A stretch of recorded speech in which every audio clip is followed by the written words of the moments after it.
Good morning. This is a follow-up to the one I did yesterday where I said a woman will one day be in the NFL. I did get several responses. Apparently, everybody disagrees with me, except for one man. He is a Chicago Bear fan, avid. Well, nobody's perfect, but he agreed with me. So he's getting there. Now, how many times have you seen me be wrong? I mean, I know I make mistakes, but it's rare. And I ain't making one here. Here's my reasoning. Give it some thought. The owners of the NFL, they need to make money. They need to make a lot of money. It's expensive to have an NFL team, especially if your team ain't winning.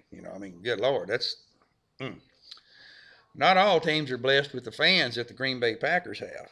I mean, they fill that stand every time there's a game, win or lose. Unlike Dallas, for example, fickle fans.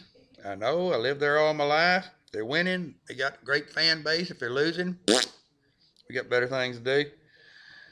Jerry Jones is not a stupid man. He is a money-making machine. He managed to get that big old stadium built down there, and everything about that stadium generates profit in his pocket.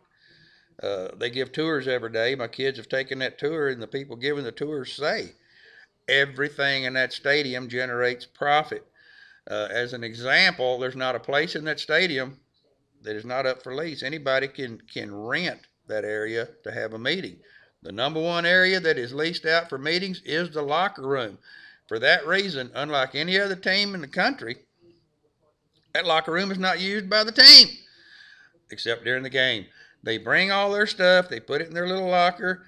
After the game, they take everything away back to the practice field. Why? Because they don't want that locker room to smell like a locker room. They got people wanting to have meetings in there, so it needs to smell sweet like an office. That's just to me kind of sad, but it makes money. Now, anybody that owns one of these suites, they pay an ungodly amount of money to own one of these suites. Whenever they bring food in, it's designated in their contract it has to come from one particular catering service. Now, true, this is not a hamburger flipping catering service. They've got gourmet meals with chefs and all of this, but that catering service is owned by Jerry Jones. Everything's profit in his pocket. Now, one of these days, one of these NFL owners is going to say, you know what would generate a lot of interest?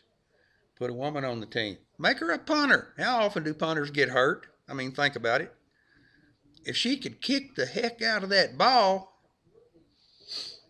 get her back there, get her the ball quickly, get it out of there quickly, she don't even get touched. I mean, that's the way it normally works.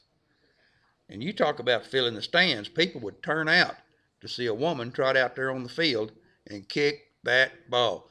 That's my reasoning. It will happen. You watch and see, and I really appreciate you guys replying, agree or not. It takes time to do that, and I appreciate it. Simple commentary. Y'all have a good day.